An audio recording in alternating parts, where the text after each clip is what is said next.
अगर एक बंदा ज़ाहिरी तौर पर अपने आप को हक़ पर समझ कर कसम खाए तो वो खानिस होगा कि नहीं। मिसाल के तौर पर IMO में ऑनलाइन होने पर मैसेज पर डबल टिक आता है और आइकन भी ग्रीन होता है, जबकि कसम खाने वाले का कहना है कि ये दोनों निशानियाँ दिखाई नहीं देती जब मैंने मैसेज किया और आइकन देखा। ये पता नहीं क्या सवाल है, मुझे समझ नहीं आया। बाज़ औक़ात होता है लोगों को ज़्यादा सेंस नहीं होती, समझ नहीं होती किसी चीज़ की, उसको एप्लीकेशन चलाना ज़्यादा नहीं आती, कोई ऐसा होगा। तो कसम तो वैसे ही नहीं खानी चाहिए। इतनी छोटी छोटी बातों पे कसम खाना, अल्लाह ताला ने इससे मना किया, हदीस में इससे ममानात आई है। तो इतनी छोटी छोटी बातों पर अल्लाह के नाम की कसम खाना, ये तो बहुत गलत बात है। बाकी ये जो है कि ये जो कसम खाई इससे हानिस हो, मतलब इस सेंस में कि उससे कोई कफ़ारा लाजिम नहीं होगा उस पर। क्या हम छोटे बच्चों के लिए खिलौने तस्वीर वाला ले जा सकते हैं? देखें, खिलौने अगर जैसे बाज़ खिलौने होते हैं ना, बहुत बड़े बड़े खिलौने होते हैं, उसमें आँख कान नाक सारी चीज़ें बड़ी क्लियर बनी हुई होती हैं, वो खिलौने तो बच्चों के लिए ले जाना जायज़ नहीं है। बट ऐसे खिलौने जो जिसमें आँख कान नाक ये ज़्यादा वाज़ेह ना हो, तो इस तरह के खिलौने इस्तेमाल कर सकते हैं। इस तरह की चीज़ें अब आप फ़ैसला ख़ुद कर सकते हैं, या फिर आप किसी मुफ्ती को भेज दें तस्वीरें कि यार ये खिलौने हम बच्चों को दे सकते हैं, या नहीं तो वो आपको वजाहत से बता सकते हैं। फिर मुफ्ती साहब, अगर ख़ावंद अपनी बीवी को हम बिस्तरी के लिए बुलाए और बीवी सिर्फ इस वजह से ना आए कि मुझे मेहमानों से शर्म आती है, तो बीवी के बारे में क्या हुक्म है? जबकि ख़ावंद बैरून मुल्क से मुख्तसर छुट्टी पर गया हुआ है। बराए मेहरबानी जल्दी जवाब दें। मेहमानों से शर्म का क्या मतलब?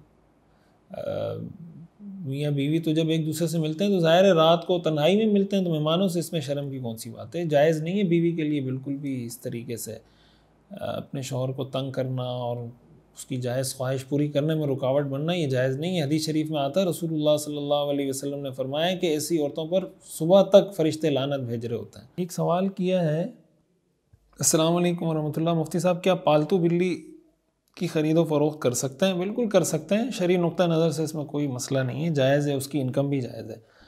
एक और सवाल किया है नज़मा अब्बासी ने, अस्सलाम वालेकुम मुफ्ती साहब, अगर किसी ने कसम खाई और तोड़ दी और वो इस वक्त गरीब था लेकिन उसने कफ़ारे के रोज़े नहीं रखे, अब वो मालदार हो गया, तो क्या रोज़े रखे या मसाकीन को खाना खिलाए? दोनों ऑप्शन है।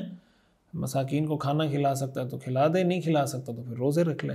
मुफ्ती साहब मेरे सवाल का जवाब दें प्लीज़। हाफिज़ मुस्तकीम झंग से। मुफ्ती साहब, अगर किसी शख्स ने कुरान मजीद नाजरा नहीं पढ़ा हुआ, अगर वो शख्स बिस्मिल्लाहिर्रहमानिर्रहीम से पूरा कुरान मजीद पढ़ ले तो क्या ये जायज़ है? वजाहत से बता दें। मसला एक ये भी सवाल है, मेरे चाचू 25 साल से औलाद नहीं है, हमने कोई वजीफ़ा करना है, कोई वजीफ़ा बता दें। बिस्मिल्लाहिर्रहमानिर्रहीम से पूरा कुरान मजीद पढ़ना मुझे समझ नहीं आया, सवाल का मतलब क्या है? और औलाद के लिए जो वजीफ़ा कुरान करीम में अल्लाह ताला ने अंबिया किराम की जो दुआएं हैं ना, वो दुआएं पढ़ें। रब्बि हबली मिनस सालिहीन, रब्बि ला तज़रनी फ़र्दन व अंत खैरुल वारिसीन, रब्बि हबली मिन लदुनका वलिया, रब्बि हबली मिन लदुनका दुर्रियतन तय्यबा इन्नका समीउद दुआ। इन दुआओं का एहतमाम करें। ये अंबिया किराम अलैहिमुस्सलाम ने ये दुआएं मांगी हैं और अल्लाह ताला से मांगें भी। अल्लाह ताला आपको नेक साले, आपके चचा को नेक साले औलाद अता फरमाए। मुफ्ती साहब, नाफ से जिस्म का कितना हिस्सा छोड़कर सतर है और क्या घुटना नी भी सतर में है? गर्मियों में हर मर्द ने कमीज़ उतारी हुई होती है, नाफ से काफ़ी नीचे का जिस्म दिखता है, तो क्या देखने वाले को गुनाह होगा? देखिए, नाफ सतर में दाखिल नहीं है, घुटना सतर में दाखिल है। तो घुटना तो बहरहाल उसको एक्सपोज करना बिला ज़रूरत वो जायज़ नहीं है। नाफ अगर किसी की दिख रही है, कमीज़ उतारी हुई है, कमीज़ किसी ने उतारी हुई है तो बनियान पहन लेनी चाहिए ना। बनियान पहन लेंगे तो मसला हल हो जाएगा। बिल्कुल नंगे धड़ंगे इस तरह करके घूमना, ये भी तो कोई अच्छी बात नहीं है। तो बनियान पहन लें, हल्की सी बनियान पहन लें तो मसला हल हो जाएगा। तो बहरहाल नाफ सतर में दाखिल नहीं है, नाफ से नीचे का जो हिस्सा है वो सतर में दाखिल। मोहम्मद खालिद कराची से पूछते हैं, दौरान ड्यूटी दोपहर का खाना हम इज्तिमाई तौर पर खाते हैं, जैसे ही खाना आता है हमारा एक साथी किसी का इंतज़ार किए बगैर खाना खाना शुरू कर देता है और कहता है कि खाना आ जाए तो किसी का इंतज़ार नहीं करना चाहिए।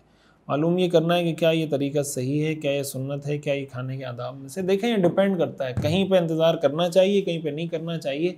हर जगह पे ये भी नहीं कर सकते कि आप इंतज़ार करें और हर जगह पे ये भी नहीं हो सकता कि आप किसी का इंतज़ार ना करें। तो डिपेंड करता है, कभी किसी का इंतज़ार करें, कभी किसी का इंतज़ार ना करें। आपस में जैसे आपने कहा दौरान ड्यूटी, तो ये तो बेतकल्लुफ़ी होती है, बेतकल्लुफ़ी का एक ताल्लुक़ होता है दोस्तों के साथ, साथियों के साथ। तो इसमें किसी को भूख लगी हुई है तो इंतज़ार ना करें। अगर आप इंतज़ार कर सकते हैं, खाना ठंडा नहीं हो रहा तो कर लें।